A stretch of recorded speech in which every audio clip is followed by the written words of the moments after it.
Bem-vindas e bem-vindos a Français Partout, agora em formato podcast. Aqui falamos de atualidades e cultura do mundo francófono, um programa feito para você que é iniciante no francês. Moi, c'est Paula. Moi, c'est Philippe. C'est parti?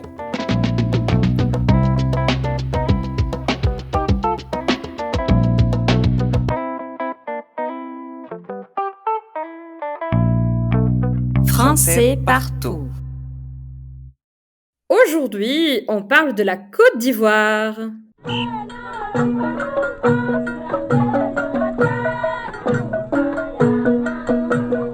Oui! Esse é o último episódio da nossa temporada sobre o pays francophone. Localizada na África Ocidental, a Costa do Marfim tem cerca de 25 milhões de habitantes. Isso é um pouco mais do que a população do estado de Minas Gerais. Em extensão territorial, o país se aproxima do tamanho do estado do Maranhão, com 322 mil quilômetros quadrados. Nesse espaço não muito grande, vivem mais de 60 grupos étnicos distintos. Além disso, menos da metade da população vive em zonas urbanas. Le français est la langue officielle de la Côte d'Ivoire.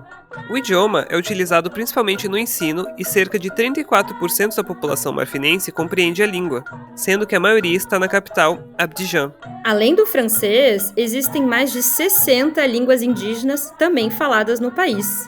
Ulala! Ça fait beaucoup, n'est-ce pas? Oui! A região da Côte d'Ivoire foi oficialmente colonizada pela França em 1893, mas já era um protetorado francês desde 1843. Assim como outros países africanos, sua independência foi alcançada apenas no século XX, em 1960. Ainda assim, até hoje existem laços bem fortes entre o país e a antiga metrópole, principalmente em termos de cooperação econômica. Ah, les Français!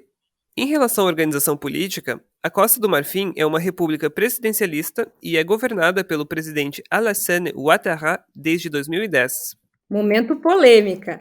Após as eleições de 2010, o país entrou em uma guerra civil, que foi extremamente danosa à Costa do Marfim. Houve intervenção da ONU e tudo mais. C'est vrai. Mesmo após o fim da Guerra Civil, o clima continuou tenso. Isso ficou ainda mais evidente após as eleições de 2020, quando o presidente Ouattara se reelegeu para um terceiro mandato. Antes disso, os candidatos de oposição decidiram boicotar as eleições, afirmando que a reeleição de Ouattara seria ilegal. Mon Dieu! Mas vamos falar de coisa boa? S'il te plaît. On parle de la cuisine! A culinária da Costa do Marfim é bem semelhante à dos outros países da África Ocidental, sendo baseada principalmente em grãos e tubérculos. Délicieux! A mandioca e a banana da terra são dois ingredientes bem importantes na cozinha marfinense. Além disso, azeite de dendê, amendoim, atum e sardinha são elementos bem comuns nos pratos típicos de lá. J'ai la dalle! Moi aussi. On passe aux curiosités? Bien sûr! En parlant de la nourriture, curiosité numéro 1.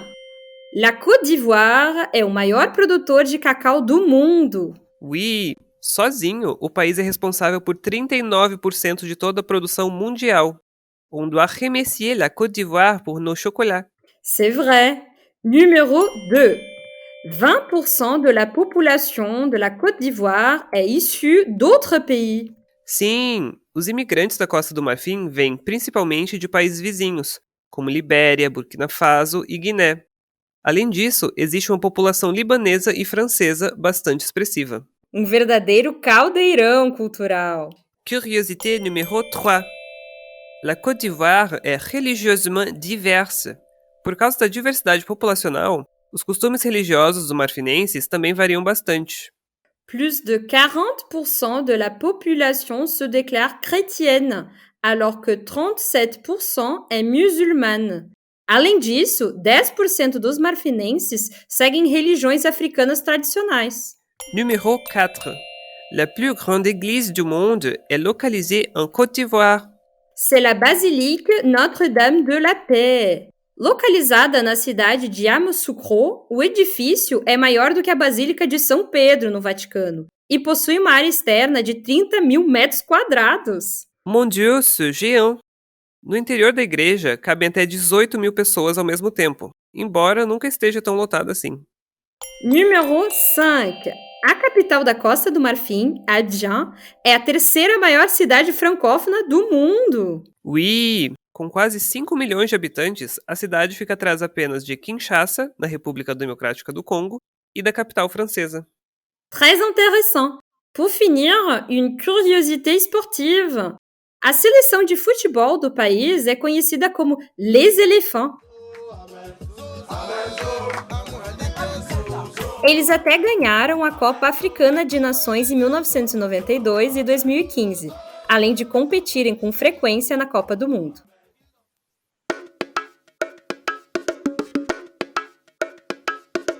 À la une des actualités. Et alors, quelles sont les nouvelles de cette semaine? Pour commencer, on parle de la France. Le président français Emmanuel Macron a annoncé lundi des mesures pour inciter fortement les Français à se faire vacciner. Parmi les décisions du gouvernement français, il y a la généralisation du passeport sanitaire et l'obligation des vaccinations pour les soignants afin d'essayer d'enrayer la progression du variant Delta.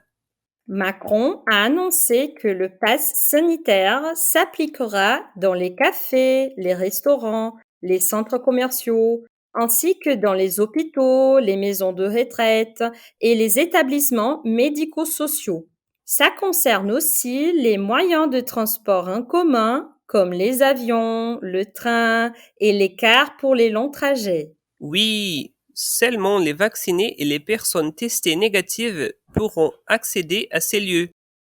L'autre annonce du président a été d'imposer la vaccination obligatoire pour les personnels soignants et non soignants des hôpitaux, des cliniques et des maisons de retraite. Le ministre de la Santé, Olivier Véran, a précisé que à partir du 15 septembre, si vous êtes soignant et que vous n'êtes pas vacciné, vous ne pourrez plus travailler et vous ne serez plus payé. Ouh là là, il y en a d'autres nouvelles?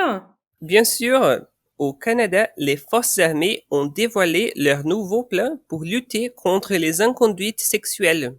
Les mesures annoncées lundi étaient attendues après qu'un scandale d'inconduite sexuelle impliquant des officiers supérieurs a bouleversé l'armée il y a 5 mois. Le commandant par intérim a dressé une liste de nouvelles mesures qui seront mises en place, comme des nouvelles formations développées avec des survivantes. Le gouvernement libéral et des officiers supérieurs de l'armée avaient promis de s'attaquer à ces problèmes et de changer la culture au sein de l'armée. Très bien.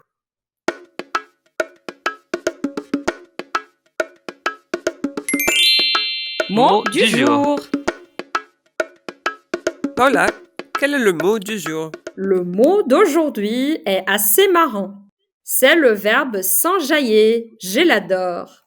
Moi aussi. Il signifie faire la fête, s'amuser, passer du bon temps. Comme dans l'exemple, ce soir, on va aller s'enjailler en boîte. J'aimerais bien, mais il faut respecter le confinement, hein? Revenons à nos moutons. En Côte d'Ivoire, le verbe peut signifier aussi séduire. Intéressant, mais cette fois, je préfère ne pas donner d'exemple. S'enjailler est une expression du nouchi, une forme d'argot présente en Côte d'Ivoire. Le nouchi est un mélange de français et de plusieurs langues de Côte d'Ivoire.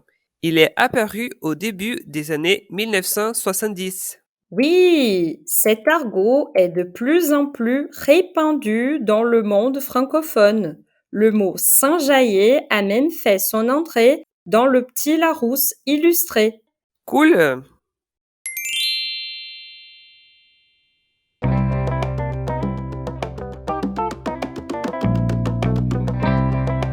Voilà!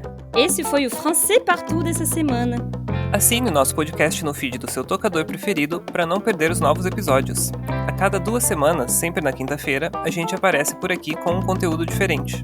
Se você teve dificuldade em entender alguma parte do texto em francês, não se preocupe. Vai lá no nosso canal do Telegram, t.me/podcastfrançaispartout, tudo junto e sem cedilha, que a transcrição de cada episódio vai estar lá. Este podcast é uma produção Français Partout, organizado pela professora Paula Folkert, ou a voz que vos fala. A pesquisa e o roteiro são de Felipe Carvalho, também apresentador do programa. A montagem de som e mixagem são de Antônio Ribas e Ingrid Figueiredo. Para mais conteúdos, sigam nossa página no Instagram, @FrançaisPartout, tudo junto e sem cedilha. À bientôt! À la prochaine!